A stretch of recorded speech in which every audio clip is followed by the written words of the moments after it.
I'm calling the meeting to order. We're about 30 seconds late by our all too accurate clocks. The first item is the minutes, which we approved at the planning meeting on Thursday, so we don't have to do that now. That's all corrected and will be posted on the residents' bulletin board shortly. And the next item is the committee presentation, and this month it's the lecture committee, and Annika, who is co-chair, is going to, use the podium. Yep. Well, thank you, Lynn. I'm talking a little bit about lecture committee. It provides monthly speakers from mid-September to mid-May, and Mike McBride and myself, Annika Hathaway, are the co-chairs. The lecture speakers are drawn from outside the Whitney Center community, except when the scheduled speaker has to cancel on a short-term notice. Residents volunteer to be on this substitute list. All invitations to speak are made after a joint decision by the lecture committee. Members and residents at large propose a specific speaker.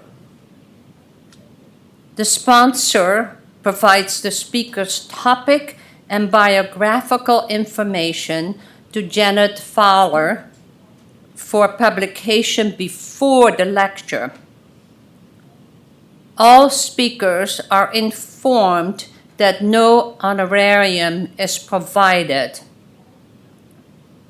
We offer a 5:45 dinner before the 7:30 lecture, and IT ensures a smooth technical presentation. Thank you. Thank you, Annika. Less than 10 minutes, 2 minutes, right? I love the lectures. And as a former working member of the lecture committee, I go to every single one I can. And they're always interesting, even when I think a topic is kind of ho-hum or something I might not understand. They're always interesting. So thank you, Annika and committee. The next person to speak will be Joe Blumberg, talking about the Veterans Day event. And then he's going to follow that with a report on the Six Lakes hike. Thank you, Lynn.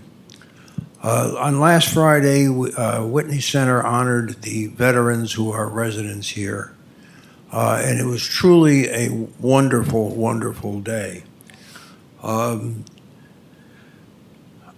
Before I get into what the program was, I particularly want to thank Jim Hutton.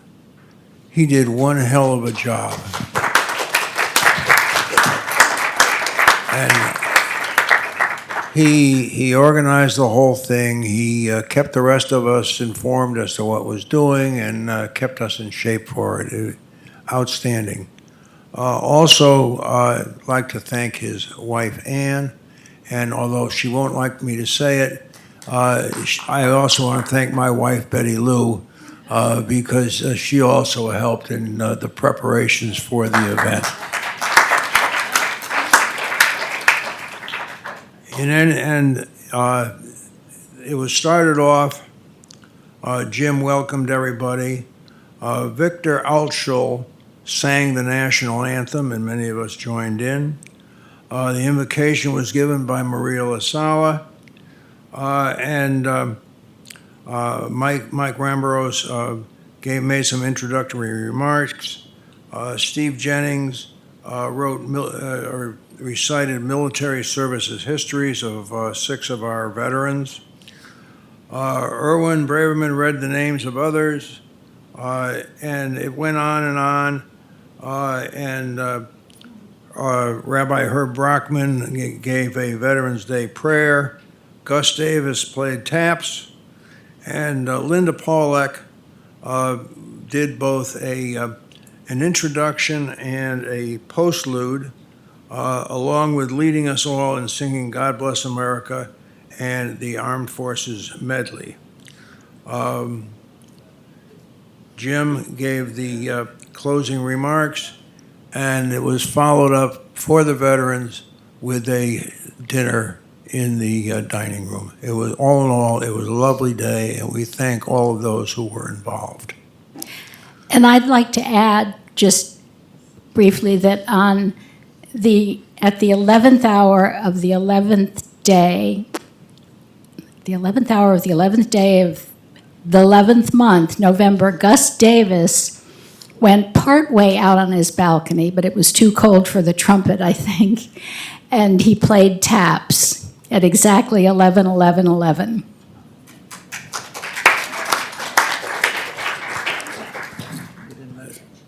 Now, I would like to tell you about what we did yesterday. Yesterday, there was a walk around the perimeter of the Six Lakes. I think you all, or almost all, realize that the town of Hamden, excuse me, is attempting to acquire the property behind our buildings.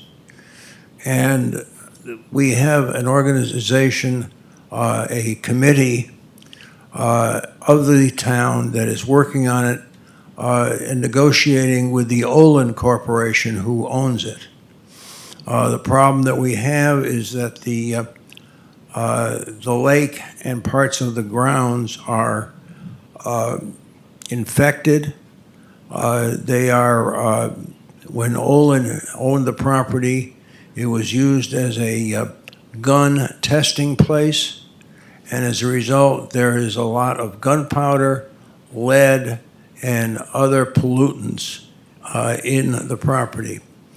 In 1986, Olin was instructed to clean it up, and they did a sort of a half-decent job. DEEP, the Department of Energy and Environmental Protection, has brought them to the point where they now have to bring it up to the classification of a residential or park property. And we understand that could cost north of $8 million for Olin. And they did a survey of the property several weeks ago. We hope to get the results either by the end of this year or in the spring as to the exact amount of pollution that is there and what will be required to remediate it.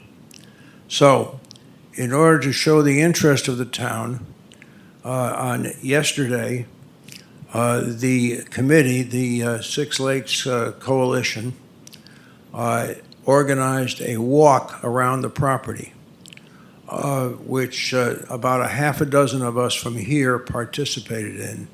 It was about a 2.5-mile walk.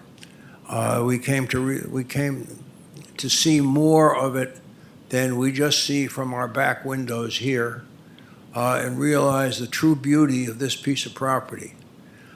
I don't know how many of us will actually live to see this come to fruition, but it is something that the town is working very diligently on to, excuse me, to take over and to convert to a park. And hopefully within the not too far distant future, this will come true.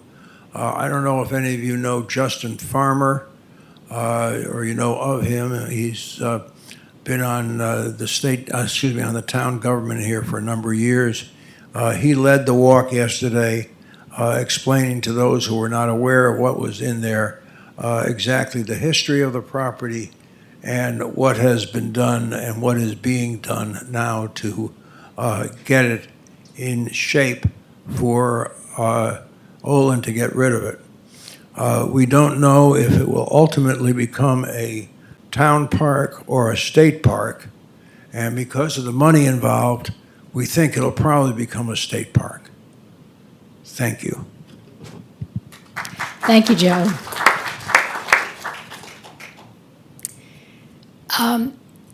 Now I'd ask for a nominating committee report, but I didn't expect that you would be here, Greg. Would you like to talk about the event this afternoon?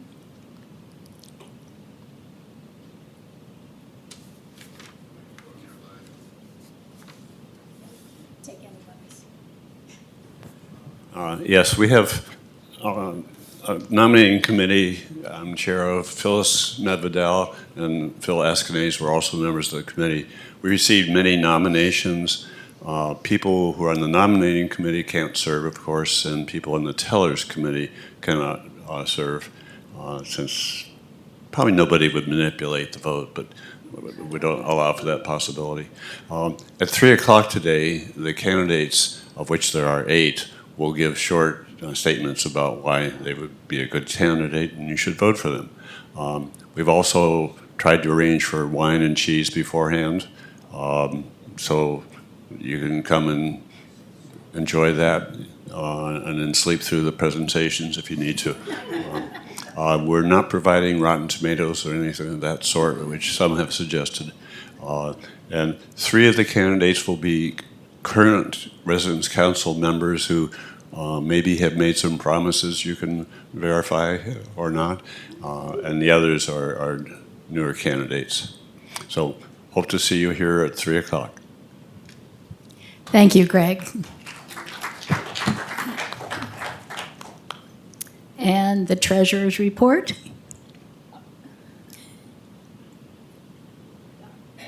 I don't know if this is on.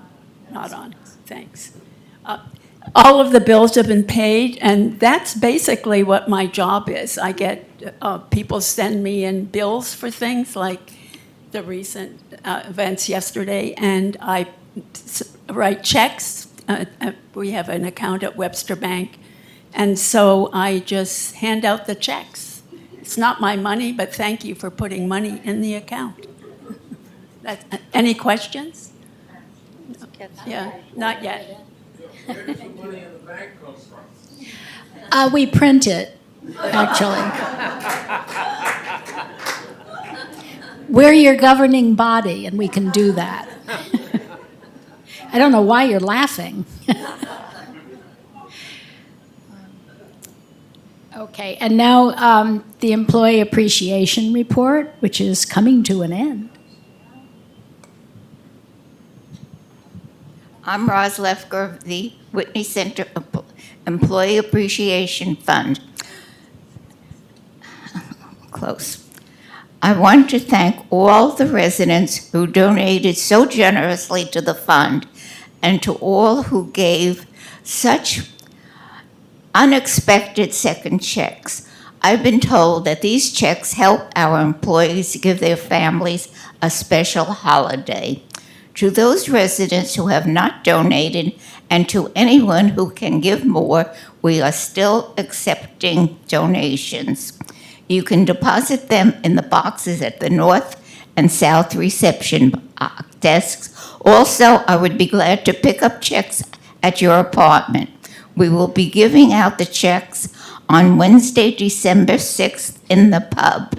Alicia Jones will be sending out a flyer asking for volunteers to help disperse the checks.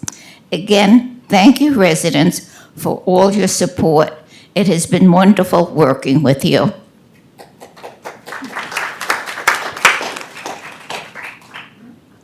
Excuse me, could you send out a second notice for those who divided their donations into 2 parts? Yes. Yes. Yeah, second notices went out, and notices went out to people who may have put it aside and not given the first time around. So they've been very diligent in tracking down every penny we can get. So that money comes from you, Gus, and others. I just want to make a comment about K4 and encourage you to write brief biographies. And I know people hesitate to write or feel like they're boasting if they put in their accomplishments, or, I don't know, feel shy about writing something about themselves in there. I'm not urging you to pre-write your obituary or a eulogy or whatever, but it makes it much more interesting to have biographies in there, and many of us have put in blurbs, I would call them, about ourselves. And if you want to find other people's biographies, Meryl Menon and I were talking about this, and we came up with a few words that you can, you know how you can search for somebody's name? I do that all the time. When I want to make a phone call or send an email, I go to K4 and look in the directory. In that search box, you can also search for words or numbers. If you want to know who lives in apartment 2203, you can search on that. But if you want to find a biography, there are a few words you might put in that'll pull up a whole bunch of biographies. One is born. A lot of people say, for example, I was born in New Haven. Another word might be college. Another word might be your profession. For me, I look for library, L-I-B-R, and I know there are a lot of us out there. I stop at L-I-B-R because it's librarian or library. We'll come across the librarians here. Social workers, nurse, medical. Just words that'll pop up a whole list of people that fit that category. And then you can read a few bios and see how you might put something in there. So just a suggestion, we'd like to make K4 a little more interesting. And don't be shy about it. Where you were born and where you worked is pretty much enough. When I first entered my bio with the help of Herb Kolodnik today, it's not a simple matter. I would ask... Yes, it is. It is simple.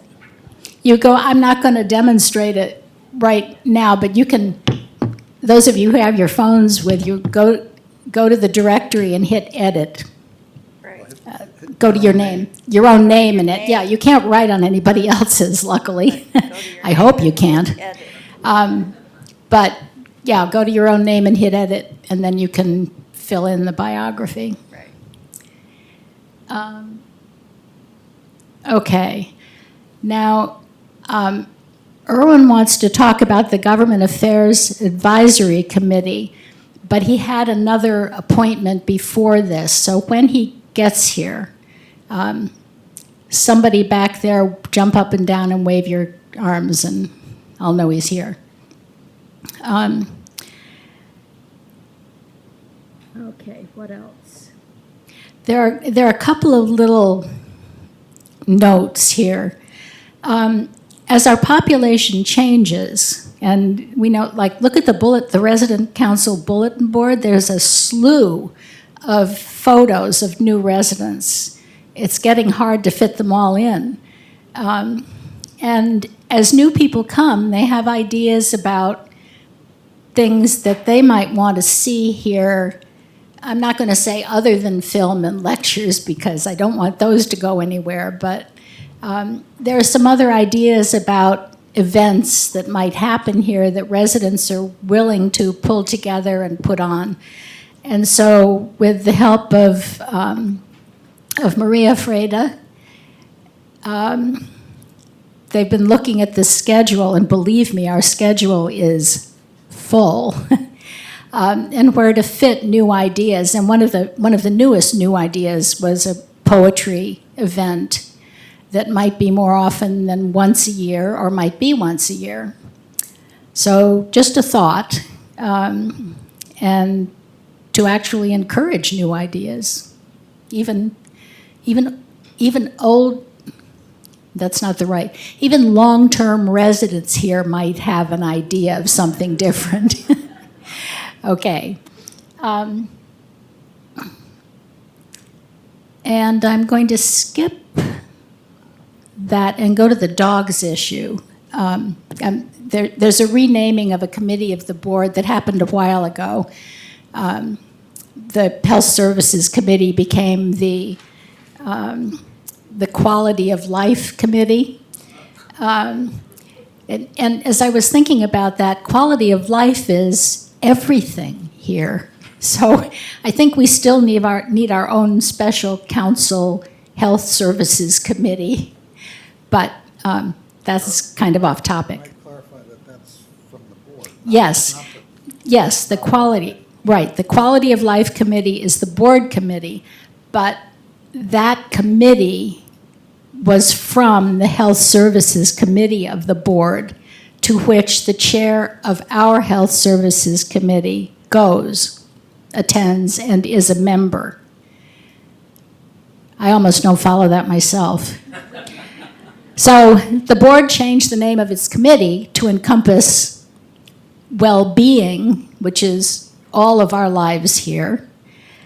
But the committee of the council, it really, I think, has to remain the Health Services Committee, because the film committee, the lecture committee, the art gallery committee, the art film, I mean, I go on, and all the interest groups, that's all part of well-being here. Lynn, Yes, Chris? so the Health Services Committee changed its name a month ago to Health and Safety. I know that. I'm sorry to miss it because I think I pointed out that its description includes safety and always has. Yeah, exactly, but on the name of it, it was changed to Health and Safety Committee. Okay, that's like garden and landscaping flipped its name, and I keep forgetting and writing it backwards. Okay, now we come to something really very important and very serious, and it's the rules for having dogs at Whitney Center, and they really have to be followed. So I'm going to ask Ken to speak to that. Thanks, Lynn. Ken Sandberg here for those on video, Vice President of our Lifestyle Services. So most of us, all of us who have dogs know the benefit of having a dog, and they're wonderful, not only for the resident that lives here, but for the community. You see people come and someone's walking a dog, they come to it, they pet it, the front desk has treats for the dog, so it really is a wonderful community. It's wonderful for pets and dogs in particular to be in our community. The challenging thing, though, is we also have to realize that we have certain rules and policies around pets and around dogs. And one really important policy and rule is that all the dogs here have to be on a leash when they're outside of your apartment unless you're in the dog park. And there's reasons for, and you have to be holding on to the leash on the other side of the leash. So thank you, Lynn. And there's reasons for this. Even though the dog to you might be cute or to another resident might be cute, it can go after another dog, it can go after another resident, and that's actually happened here. And I put a memo out to that. So it did happen. And so that's the reason why we do have this rule. So the question was posed, well, what happens if people don't follow the rule? Well, we hope that we're all adults here that we can follow the rules, but ultimately, it's within the residents, all of you have signed a contract to say that you will follow certain rules for the safety of this community. If there's an issue that you're not following, that's safety to yourself or safety to another resident or staff person, we actually have that in the contract that breaks our contract. So the worst case scenario is we could ask you to leave Whitney Center because of if you do not follow this rule. Now, we hope it never gets to that point, but residents need to understand that there is a contract that calls for this. So That's the worst-case scenario, but it is a scenario. So we hope that everybody just follows the rules, that if you have a challenge, an issue with your dog, there's pet sitters here that we can assign you to or give you information on. There's actually there's people that train dogs. And Mary's over there and Deb, you can certainly go to Liaison. They have referrals for you. So, Lynn, does that cover it? I think so, Ken. Thank you. Okay, thank you. Thank you. It really is very serious. Dogs have to be on a leash with somebody holding the leash, period. Things can still happen, but you have to follow the rules. Almost any dog will take off if a squirrel is stupid enough to cross its path. So, Allison, can you hold it until the end, which may be rather close because I don't see Irwin again. Maybe given that, maybe I could were either of you on the visit to Meadow Mills? Because the Government Affairs Advisory Committee met with government officials to tour Meadow Mills. So, oh, okay. Surprise. Yeah, we arranged to have Senator Looney and our representative Mike D'Agostino and the mayor, blanking on the mayor. Yeah. And a bunch of us went to Meadow Mills and we toured, and it's a very interesting place. I mean, for me, it makes me have some comfort that, I may end up there. And it really is a nice, a well-run and a nice place. There's outdoor areas. It's divided into 4 separate homes, basically, which are pretty much self-contained, although people can wander around. And the staff at Meadow Mills appeared to be very attentive to the residents. So I think it was good to show the politicians this, and it was good for some of us to see what is available. Thank you, John. How many here have toured Meadow Mills? Oh, wow. Okay, so as a population, we're pretty aware of I forgot to raise my hand. But I'm glad that government officials came to see it too. The more they know about us, the more they will like us, which is important, frankly. Lynn, do you want me to call her over and see where he is? I kind of know where he is. He had an appointment that was lasting until 1:30, and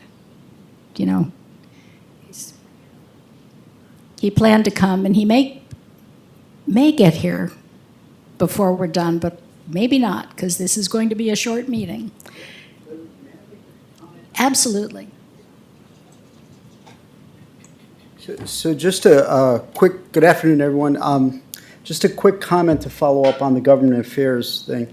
Not only will elected officials like us, but what we can be to them is a resource on issues regarding aging services, long-term services, and supports in senior living. You see, they are up in Hartford trying to develop policy, trying to put into place regulations to improve things. And we find that that often isn't the case if they can't get the full picture or get some expert opinion on what's happening in certain sectors. So if they have a friend, if they have an organization like ours with all these folks who care enough to contribute their voice and perspective, they can lean on us to be that expert for them and partner with them. So I think it's really important that that we all realize that what the Government Affairs Committee is doing is developing these relationships so that we can walk hand in hand with our elected officials in developing policy, improving the experience for all concerned in the state of Connecticut, whether that's locally here in the town of Hamden or, across the whole state. I think it matters. And so I want to thank the Government Affairs Committee and everyone else who's been involved with that, because I think it's important work. It allows us to be that resource, but also when there are regulations or legislation being contemplated about the way our communities or communities like Whitney Center run, or what the mandates are and what oversight there might be, again, they'll look to us for testimony, and they have in the past, but we want to see that continue. Thanks. Thank you, Mike. And notice that Joe Blumberg spoke about the Six Lakes connection with Justin Farmer and others. So we're all over the place here, and we need to be.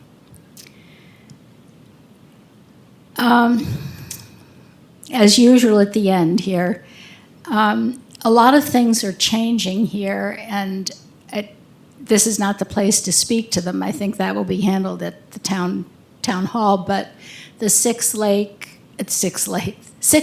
six this, six that, the sixth floor renovations are coming to an end, and in fact may be virtually done. It sounded like in Kara's memo that there were just a few tiny little things, not even much of a punch list.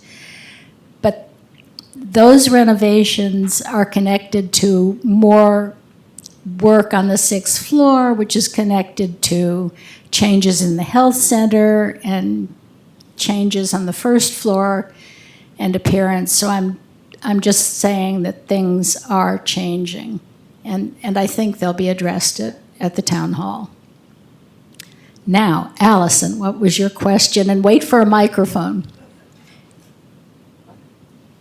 Somewhere.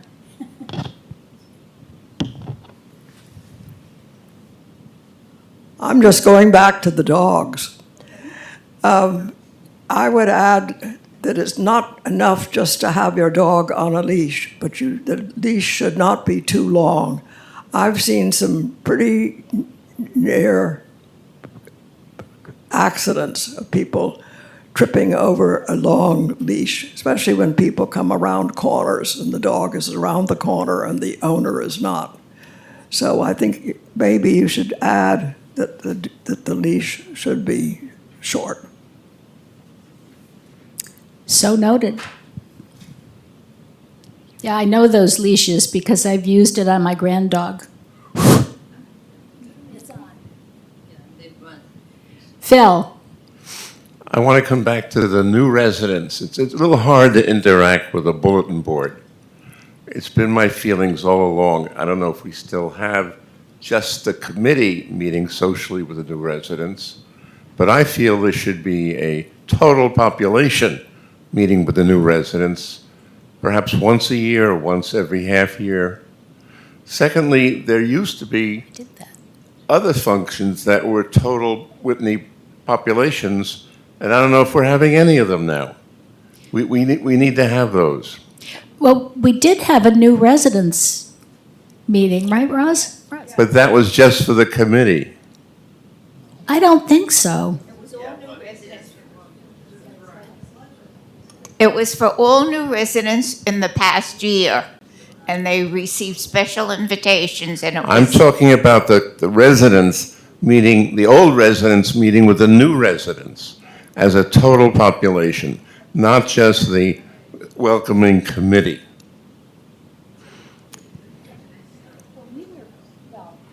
Well, we do have from hospitality, we ask our hospitality committee people to meet, dine, make a date, and meet with new residents.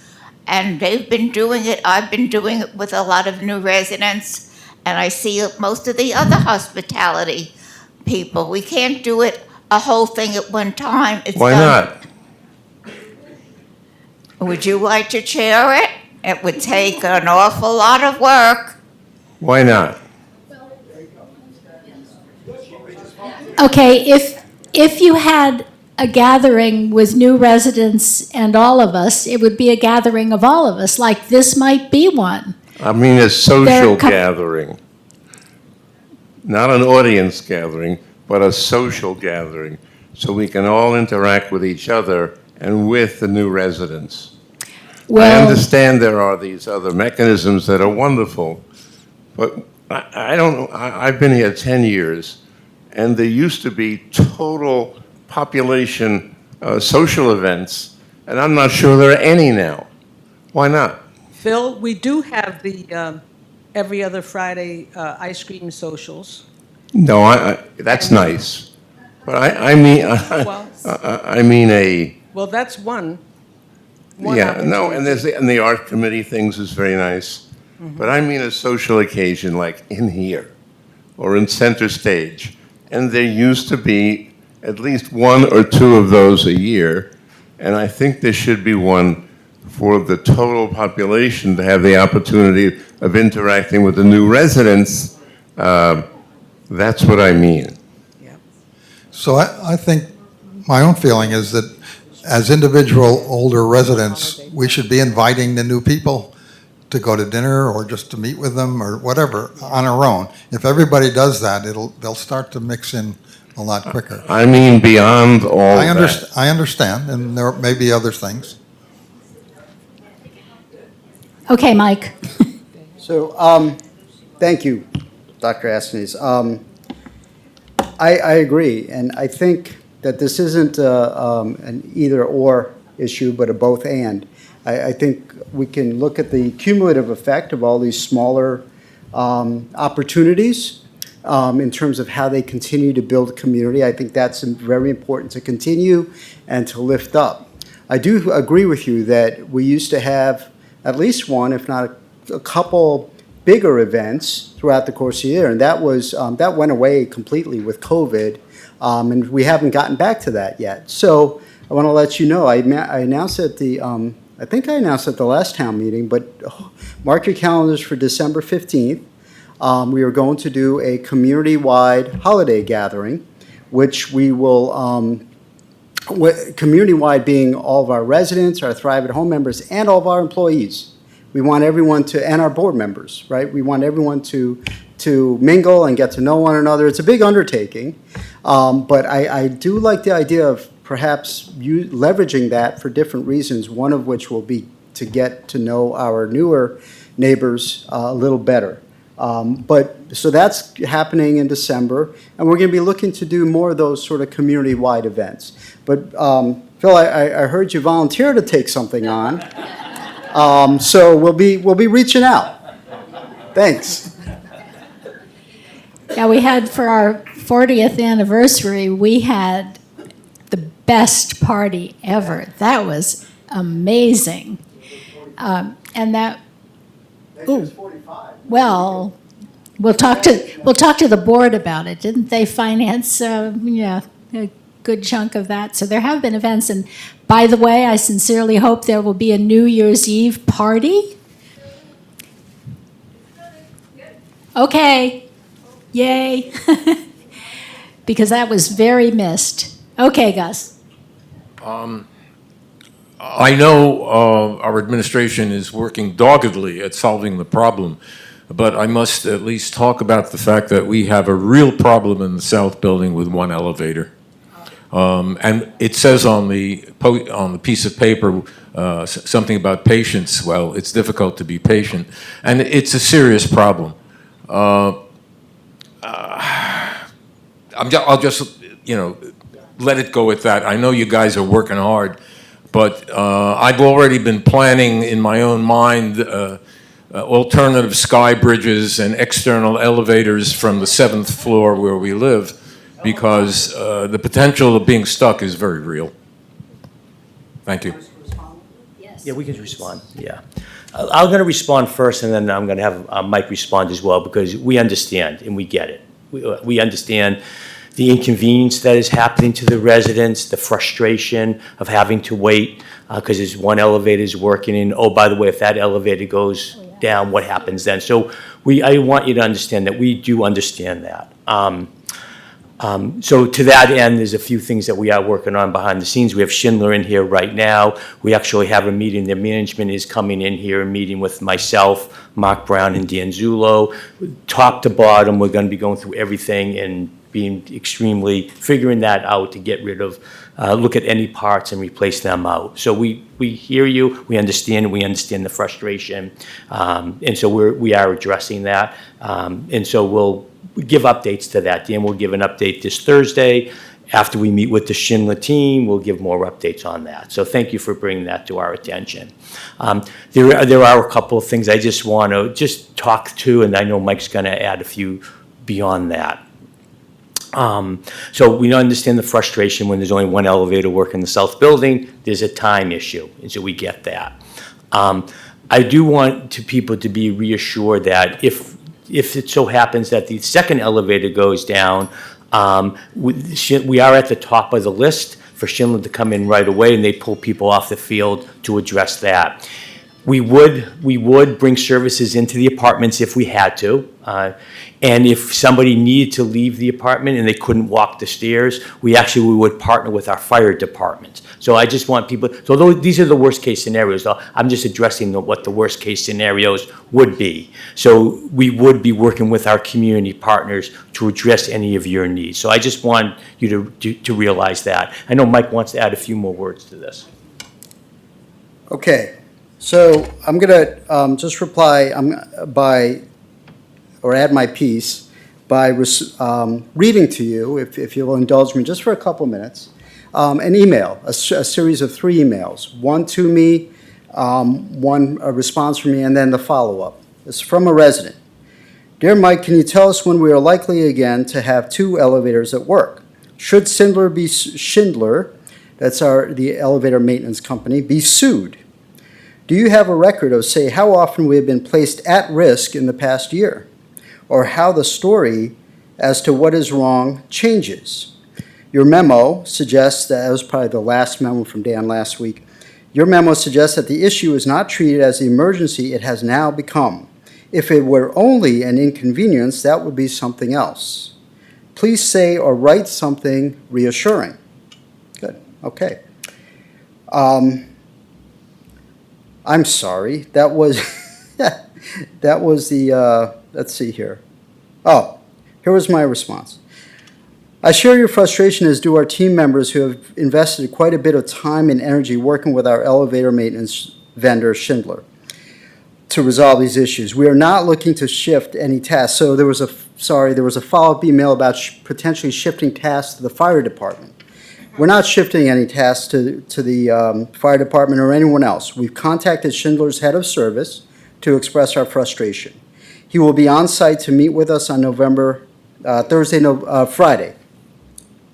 Schindler will also conduct a comprehensive inspection of the elevators to identify any worn parts. I think that was in the recent memo, so that we can proactively replace them before they fail. Dan sent out a message accordingly, and we're going to talk about it this Thursday at the town meeting. Here was the response to my response. Waiting until Thursday now Friday, suggests that we will go for almost a month without sufficient service. Is this issue being treated as an emergency? Are you not responsible for all of this? Why do we go weekends with nothing apparently being done? What is the evidence that you or Schindler is giving this issue emergency treatment? We go to you as the CEO of Whitney Center. The fact that notices of the non-working elevator is printed is not reassuring. Okay. I think we have perhaps a difference of definition in risk. We have one elevator that's working. I am frustrated as hell. I join you in your frustration because the building is only 10 years old. It should not be breaking down that much. Okay. That's the situation we're dealing with. I have every faith that Dan and his team, and with Ken's help and Mark Brown, are doing what they need to do. Now, I inquired, well, what's our recourse on a contractual basis? Can we back out of the contract, for failure to perform? I think we probably can. Do we want to do that? There are 3 elevator companies in Connecticut, I think all of New England, quite frankly. Schindler, Thyssen, and Otis. Many of you who grew up in New York probably recognize the name Otis. They've been around for a long time. There are, yeah, we have two elevator companies, one for the north, one for the south. We could switch around. They have very strict rules on what it is we can do and what they do per their contract. We can't touch these elevators without their permission. So there's strict guidelines, strict rules as far as how much we can do to fix things. Here's the thing. I'm not sure that suing anyone is going to get us two elevators that work all the time. Okay? It was made clear that the original, there might be some problem with the original design of the elevator system. Okay, granted, there could be a problem with the original design. We don't have $3, $4, $5 million to redesign and rebuild the elevator shafts and put a whole new system in. So there's really that does nothing to help us today. The frustration is around the elevator going down and residents having to wait. If waiting longer is a risk, then perhaps we need to have a conversation. Because, quite frankly, we have emergency protocol in place. The true risk would come to residents if that other elevator should go down. And it did for a few hours one day, right? So the worst case scenario happened. Here's the thing. We have emergency protocol where we get put to the top of the list, as Ken just said, for response to get that other elevator working. We also have partnership with emergency response. If there's an emergency, we will take care of it. That's what we're here for. Now, the insinuation that nothing happens on the weekends, well, if we want to pay, double the cost for Schindler to come out on the weekends on for an emergency call, that's something that we need to talk about as well. Again, what constitutes an emergency? So I'm not minimizing or attempting to minimize in any way your frustration with the elevators in South Building, because we join you. Believe me, Dan is probably more frustrated than most, because he's the one taking the heat for all this. We're working to do everything we can to the point of potentially canceling the contract with Schindler and going with Otis or Thyssen or, really those are the only options we have. But I want to just point out that waiting longer for an elevator. Okay, so Gus, that's not the issue. So go ahead. That hasn't been. I'm sorry. Yeah. The issue is isolation without being able to go up and down the stairs. The backup. If the backup is the fire department coming in with a hoist, or as Sue said, I don't want to jump out the window and hit it. Yeah. That's a major problem. So the issue is, I think most people tolerate the wait. Yeah. Because we recognize what's going on.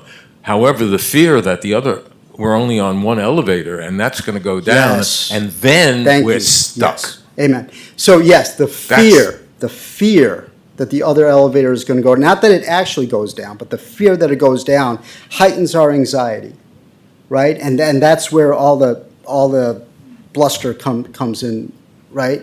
I get it, and we do not want that to happen.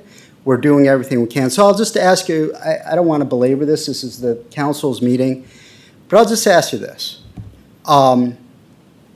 I tend not to get involved in these operational issues until they get to a point where they need my attention. So I ask questions like, what does our contract say? What recourse do we have? What else can we be doing that the team may not have seen, or they're probably already doing it? That's my role in this. But here's the thing. Most of you have signed a full life care contract. Some of you have a modified contract. Many of you have told me, hey, I'm glad that nursing home is there because if I need it, I want to know it's there. Many of you use our personal options services and our assisted living services. We were just told that it's reassuring that knowing Meadow Mills is there because if I get to needing that service, that I can go there. You trust us with these elements of your life. I just ask you to do you trust that we're doing what we can right, to address this issue. So while we ask for patience, it's really more than that, because my patience it's run out as well. But we're in partnership. We work on this. We move this community forward, and we're just asking for that opportunity to continue working on it. Okay? Yeah. Carol. Okay. Jokingly, maybe that's where we should have wine or tea and cookies while you're waiting. But And then try to walk down the stairs. There you go. But seriously, from a bargaining point of view with them, I think maybe you could talk to them. This has happened sufficiently enough that we want our contract with you to read weekends included. Yeah, I love that idea. So right. So if there's if they do this this comprehensive audit and look at all the parts and assure us that, that we've addressed all the issues, and if something goes down on a weekend, you're coming as you do in normal time. Hey, we'll throw it into the conversation. That's a great idea. Thank you. You mentioned that the design of the south building was faulty. No. Please don't. Well, I did not say, opinion, no, hang on. in my opinion. Hold on. Not? I didn't say that it was faulty. I said it's been suggested that it could have been poorly designed. Yes, and that is something that I've thought of.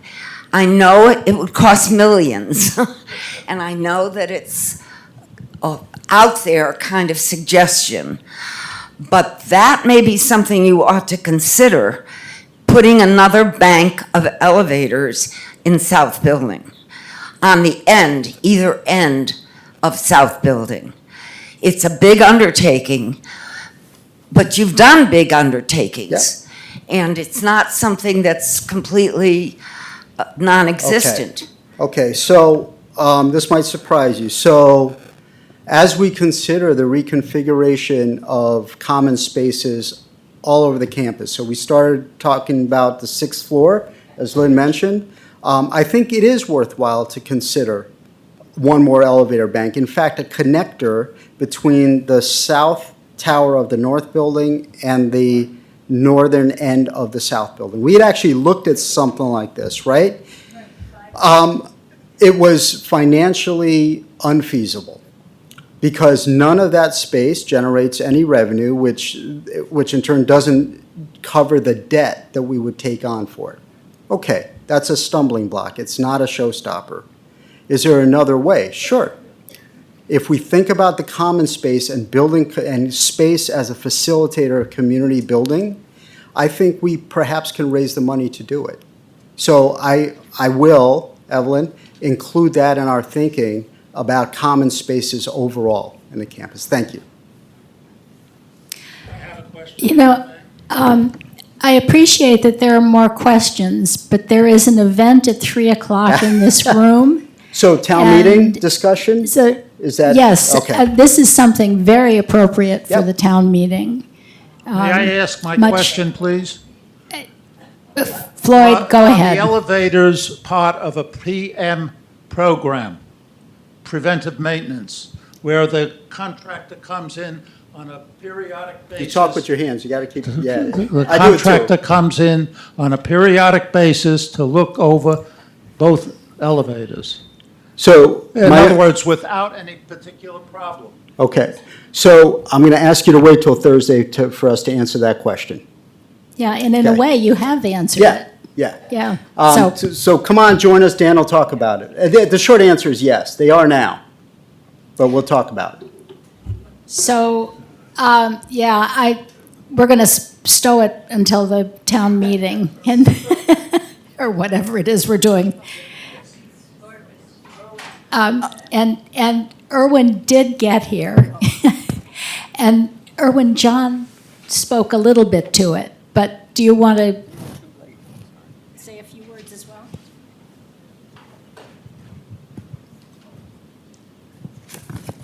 Well, I actually had prepared a little bit more in the event that some people were unaware that this committee existed.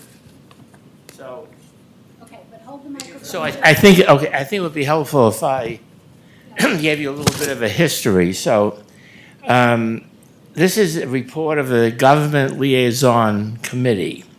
So the Government Liaison Committee is a committee of the Board of Directors, and that was formed several years ago. Approximately 2 years ago, Phyllis Medvedow and I were appointed to this committee as chairpersons by Ken Sandberg. And then a resident council advisory committee consisting of 4 members were recruited to this committee. And the current advisory committee consists of John Tully, Susan Weisinger, Joseph Blumberg, and Esther Crystal. And the charge of this committee was to establish relationships with our local and state representatives so that they became aware of the significant financial, political, and volunteer contributions that Whitney Center makes to the Hamden community. In this way, we can also be made aware of legislation and other government proposals that may affect Whitney Center. So we have established personal relationships with our local representative, Justin Farmer, our state representative, Michael D'Agostino, Senator Martin Looney, who's the president of the Connecticut Senate, and Warren Garrett, who's mayor of Hamden. And we conducted a poll a couple of years ago and ascertained approximately how much money our resident community spent in the town of Hamden, how politically active we were, and the various community organizations that we participated in. And this information was shared with the representatives that I just mentioned. The committee has attended the annual Chamber of Commerce meetings in which candidates for office in Hamden offer their political agendas, and we have been able to emphasize the importance and significance of Whitney Center. Our latest activity occurred on October 31st, on the first anniversary of Whitney Center's acquisition of Meadow Mills. On this occasion, we invited Mayor Garrett, Representative D'Agostino, and Senator Looney to tour the facilities. They all came, they accepted, and were very impressed. And we had the opportunity to speak with each of them about the importance and significance of Meadow Mills, and Representative D'Agostino immediately recognized that Meadow Mills could become an important institution that would set best practices for people with cognitive disorders, and that future financial assistance from state government should not be discounted. This meeting was a great success in that our local and state representatives recognized the potential for Meadow Mills to become a leader in cognitive care. And I think that all of us came away with a very happy feeling that this was really a great success. We got everyone there. They know us now, and on a first name basis, and I think this committee has succeeded. Thank you. Now, almost on the button of 2:50. You have no mic. I know I have no mic, but I'm out of time. I'm talking overtime. What I was saying was, on the button of 2:15, I am calling this meeting to an end, adjourning the meeting without even asking for a vote. We're having the campaign party at 3 o'clock in this room, so we do need to, get out of the room and let them set up for the next event. So thank you, Erwin, and on to the town meeting on Thursday.